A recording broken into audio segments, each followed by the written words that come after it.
Hello mga kalalabs! Ako po muli si Tonat. Welcome back to my channel.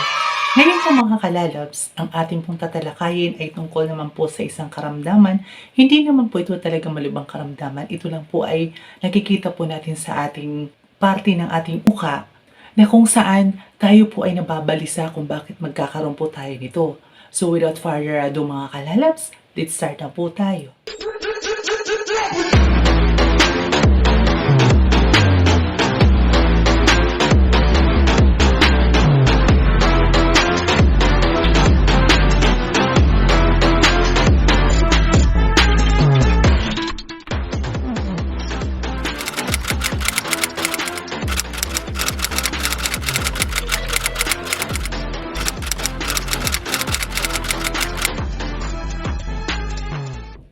Ang tatalakayin ko po ngayon mga kalalabs ay tungkol po sa isang nararamdaman natin o nakikita natin sa ating mukha na para bang na-stress po tayo kasi nga po bakit po tayo nagkakaroon nito. So ang tatalakayin po natin ay tungkol po sa eye bags. Ano po ba ang eye bags? At ano-ano po ang dapat natin gawin para ma-overcome po natin ang ating eye bags? Meron pa po bang dapat gawin para po mawala ang eye bags? Ano ang ating dapat gawin? Paano natin mawala o paano natin maiwasan na magkaroon ng eye bags? Ano ang dapat natin gawin? Ikaw ba ay stress? Or masyado lang busy, hindi mo na nararamdaman o hindi mo na alam kung ano nangyayari? At ikaw ay stress dahil nga ito ay nakikita mo sa inyong mukha na para bang merong nangingitim sa gilid ng inyong mata o di kaya parang nagkakaroon ng eye bags? Ikaw ba ay masyadong busy? Stress, weight, baka hindi mo namamalayan na may eye bags ka na at nangingitim na ang ilalim ng iyong mga mata. Alam mo ba ang kadalasang sanhi kung bakit nagkakaroon tayo ng eye bags? Dahil yun sa hindi tayo makatulog. Nagpupuyat tayo, sobrang gimmick, paninigarilyo at pag-iinom ng alak. Dahil po sa mga sanhim pong yan ay nagkakaroon po tayo ng eye bags. Ang pinaka-una-una po o pinaka-main reason why na nagkakaroon po tayo ng eye bag dahil po stress po tayo. Ano ang ating gagawin para maiwasan po natin ang ating eye bag? Siyempre, dapat huwag na tayo magpuyat. Huwag na po tayo kung ano-anong gimmick ang gagawin natin na madaling araw na po tayo umuwi.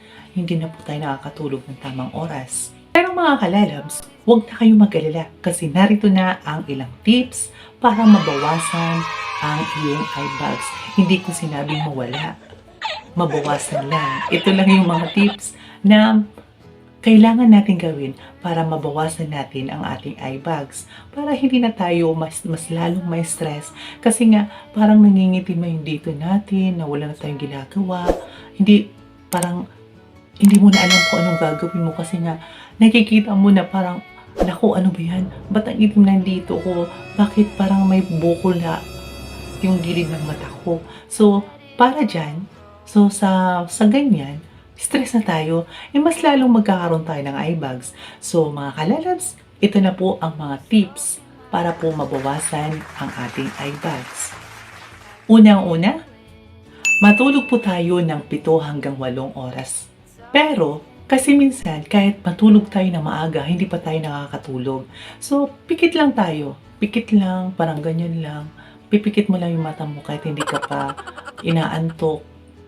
Or, basta kinakailangan 7 to 8 hours kinakailangan ang ating tulog para kahit paano maibsan po natin ang ating eye bags.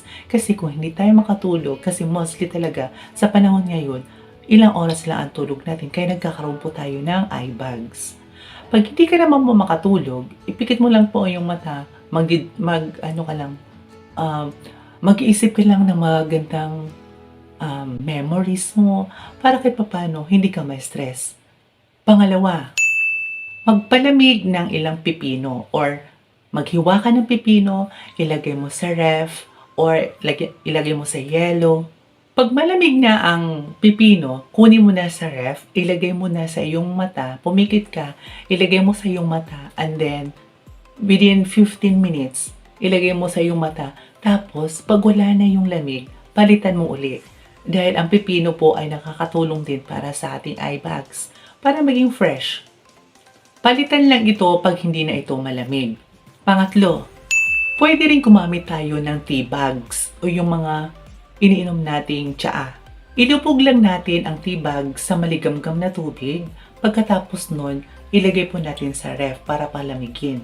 Pag lumamig na, ilagay natin ang tea bag sa ating mata ng 15 minutes.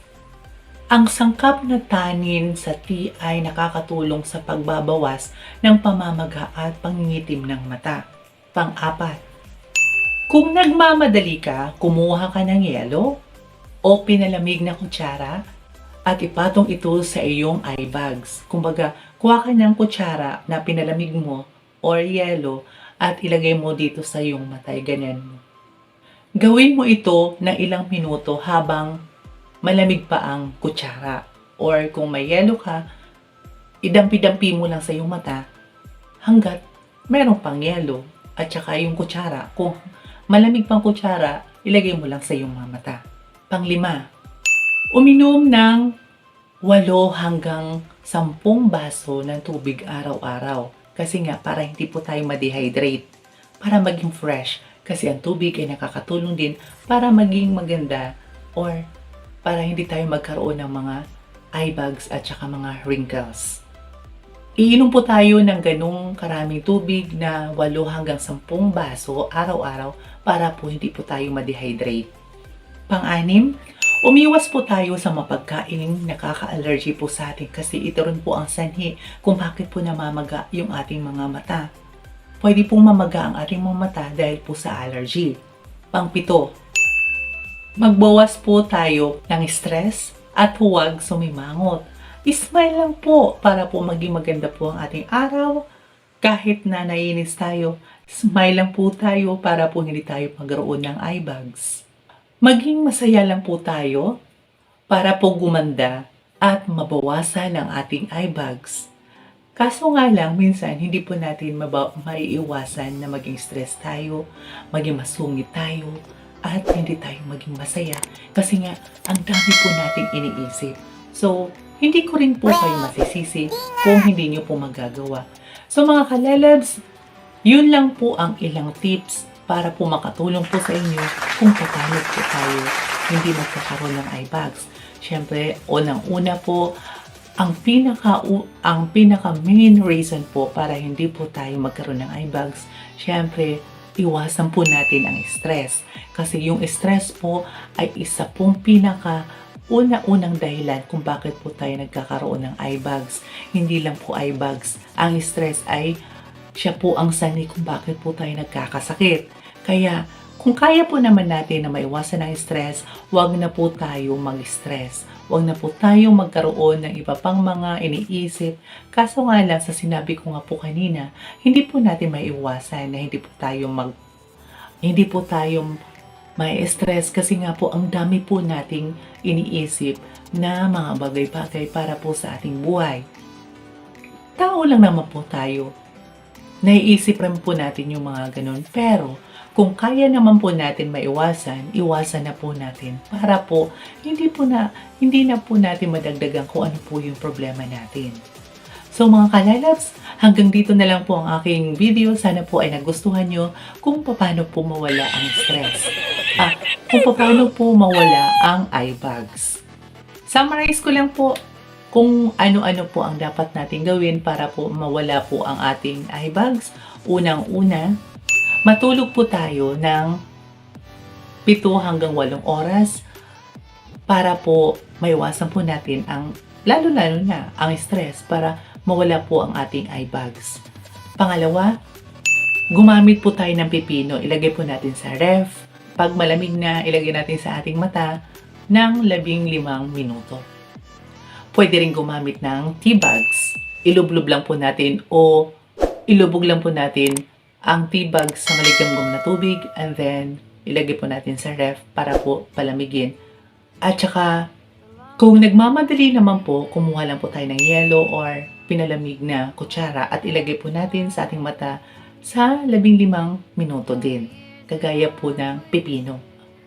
Uminom po tayo ng 8 hanggang 10 basong tubig araw-araw para hindi po tayo ma-dehydrate kasi yun rin po ang isang cause kung bakit po tayo nagkakaroon ng eye bags kasi dehydrated na po tayo. At saka umiwas na lang po tayo sa mga pagkaing may nakaka-allergy kasi once na ma-allergy tayo, isa rin tong sanhi kung bakit nagkakaroon tayo ng eye bags kasi nga namamaga yung mata natin. At higit sa lahat, ang pinaka number one reason na nagkakaroon tayo ng eye bags, syempre ang stress. Kaya, ano pa ang inaantay nyo? Huwag na kayong may stress. Pero, hindi naman po natin maiwasan na may stress tayo kasi part na yan ng buhay natin. So mga kalelabs, maraming salamat po sa lahat po ng aking mga subscribers. Thank you po. Si Simply Me, ito na po ang gusto mong malaman. Pasensya na po kasi ito lang po ang simpleng tips lang po ito para po maiwasan po natin ang ating eye bags. Sa akin po mga subscribers, thank you very much. At kung bago ka pa lang po sa aking YouTube channel, huwag mong kalimutan i-click ang subscribe at hambalusin mo na ang bell button para po updated po kayo sa aking susunod na mga video. Like, share, and comments po para po maging malapit na po tayo sa isa't isa. Ayaw niyo po ba nun? Shoutout lang po sa aking mga masugid na mga subscribers. Thank you very much po. Kay ano po, hindi ko na po lalahatin kasi nga sinabi ko sa past video ko na gagawa po ako ng isang video na puro lang po shoutout. Shoutout lang po kay Ate Wing Kanzinahi, kay Rin Salukot, kay JV Vlog, kay Chara Only or Chana Only, kay Mr. Respect, kay Leopoldo Albe, kay Mr. Gamer, kay Truth About, kay Fitness in Body and Soul, kay Poorman. Maraming salamat po sa inyong lahat. Sana po ay patuloy pa po yung pagsuporta niyo po sa akin. Thank you very much po. Ito pong muli si Tonet nagsasabing, never give up if you think it's over. God sends you a miracle. Maniwala po kayo sa quotes na yan dahil po sa akin ay may magandang nangyari po. So ito pong muli si Tonet nagsasabing, smile lang po, huwag pong sumimangot dahil ang buhay ay maiksi po lamang. Kung may problema ka, go lang dahil hindi ka naman po bibigyan ng problema hanggat hindi mo kayang i-resolve. Ito pong muli si Tonet nagsasabing, thank you very much. Until next time, paalam. Bye-bye. Mwah.